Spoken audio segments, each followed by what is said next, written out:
Hey guys, it's Jeremy Pig 94 here, and yes, I got a haircut. It's like one of those stupid questions that people ask. Like, it's like totally obvious. Like, one day you had like, long shaggy hair, and then the next day you got, a clean cut, and then people are like, "Did you get a haircut?" it's, it's just so stupid. Like, if I go bald, and people ask me if I had a haircut, boom. So today, I'm just going to talk about how my day went because it was actually an awesome, interesting day, hence the title. Um, okay, so I went to school. I only had one class a day, which was pretty awesome. And I went to get, okay. After class, I said I was going to get a haircut, but the mall didn't open until like 9, no, like at 10 something, 10:30 perhaps. No, it opened like at 10. So I was just chilling at the library, and I was like, I'm so tired. Like I could go to sleep right now. I left my charger at home, so I can't charge my iPhone, and I don't want to kill my battery because I might have people calling me, and I might not like it's not gonna my phone's dead, and then they're not gonna get anything from me, so they're gonna worry, and then they're gonna call the cops and all that, and think I'm dead and all that. So I just like chilled at the library, and the Wi-Fi there sucks. I can't really access Facebook. So I have to turn off the student Wi-Fi and then use my own data, which sucks. And then yeah, and then later I just went to Barnes and Noble, walked over there because since my college is like just across the street from the mall, which is pretty awesome.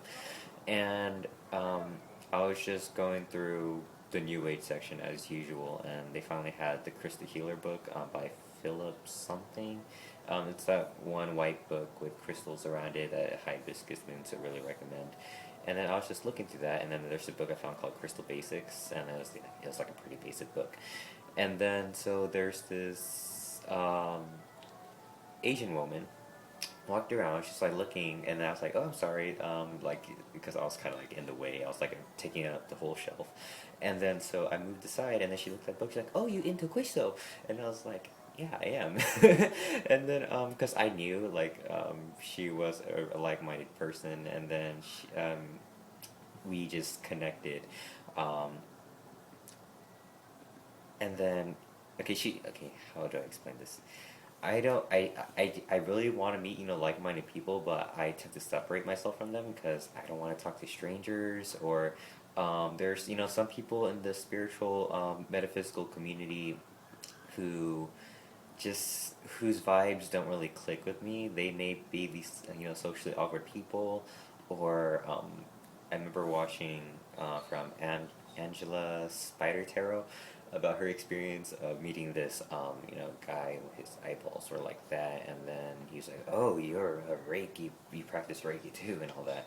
But it wasn't like this. Like her energy was so gentle. She she had her son along because there was a puppet show going on in the children's section in Barnes& Noble, which was really cute. I didn't get to see it.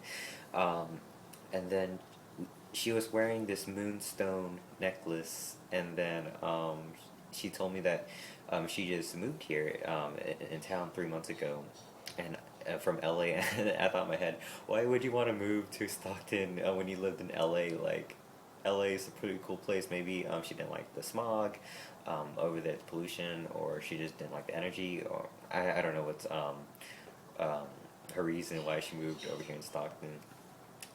And I just want to say just more, but it's hard to kind of process it because like it was such an amazing experience. So we just talked about crystals, and she told me she was when she lived in LA. She took a crystal healing course with Katrina Raphael, and if you don't know who's Katrina Raphael, it's totally fine. Hibiscus Moons, really, she talks about her a lot. And I've seen one of Katrina's books before, and hopefully I'm gonna check them out in the near future. And she does crystal healing and Reiki, which makes really. I need a fucking grounding stone right now. Where is it? My aragonite. Um, really connects me to the course, some type of Mother Earth to help me keep grounded. And then I have, my bad, her name was Nokori. It was Noriko, and she gave me her number email, and then I kind of like felt defensive about it, and then she's like, oh, I understand. She's telling me she understands, because like she she does the same thing as well. She doesn't just speak to random strangers, but when we communicate it like at a soul level, because we're both passionate about crystals, and then she's like when if like she told me like if she sees someone reading like a crystal healing book, and then they have like a passion for crystals, we're automatically buddies, and that's how like I felt like, yeah, we just became buddies, and we're both Asian. And what's also cool is that she read my aura, and I never had an aura reading before, and she said that my color was like a light blue. She's like kind of like trying to like name the crystal. I was like, do you mean like celestite? She's like, yeah, celestite. And then this is my celestite. I she said my aura was this color, and I've noticed like when I approach people, I always give them unconditional love, as much kindness as I could give it to them, and that's what Celestite is. It's a very angelic, very soothing, loving, comforting, welcoming crystal, and look at that. And she asked me like what's my favorite crystal, and I told her my favorite one is clear quartz and Celestite, and I didn't mention amethyst. And then she brought out this pretty blue crystal, and it was a tumbled crystal. And then she's like, oh yeah, it's good for your throat chakra and all that. What else? What else? What else? And she also did angel card readings, and I told her I do angel card readings too. She says she doesn't really do much of tarot because it's like really like it's like really advanced stuff, even though people who practice tarot are like probably laughing at us. And then I told her about Dragon Fairy, and then she said, yes, I heard about it. I want to check out that place, but I told her like you know they were closed. They were out on like a trip, which pretty awesome. And now that what's really fun is that now that I take the bus home into school, like I get to go to Dragon Fairy a lot. And then when meeting spiritual people, like the only people I really connected to are like you guys out in the internet, but in here in Stockton, like I really connected and became friends with the store owners. And now that I connected with her, like we became buddies. Like she said, we were buddies because we have a passion for crystals. I think that's all I have to say.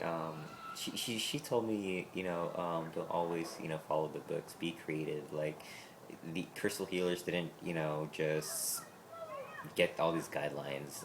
They just follow their intuition, their heart, and where, like, the appropriate crystal goes. And she also told me, to be creative when working with crystals, and not always be given what the book is given. And like that's like I already knew that, but it was really nice. Like she gave me advice. I was never really given advice by people, not even in fitness. And thank God is that I'm now going to the gym like every day after school, and now that fitness became a part of my life and a lifestyle. So that's it, you guys. It was an amazing experience meeting a crystal healer and a Reiki practitioner. She didn't really talk much about Reiki. We just talked about crystals, and then she said that in case if we want to meet up somewhere, perhaps Dragon Fairy, because that place is really cool. Probably get coffee and show each other of our crystals, talk about crystal healing, exchange knowledge of what we know and all that. And she has more knowledge than me because she was trained, and I'm just doing individual studies. Okay, I'm gonna end this video now. Thank you guys for watching. Until next time, blessed be.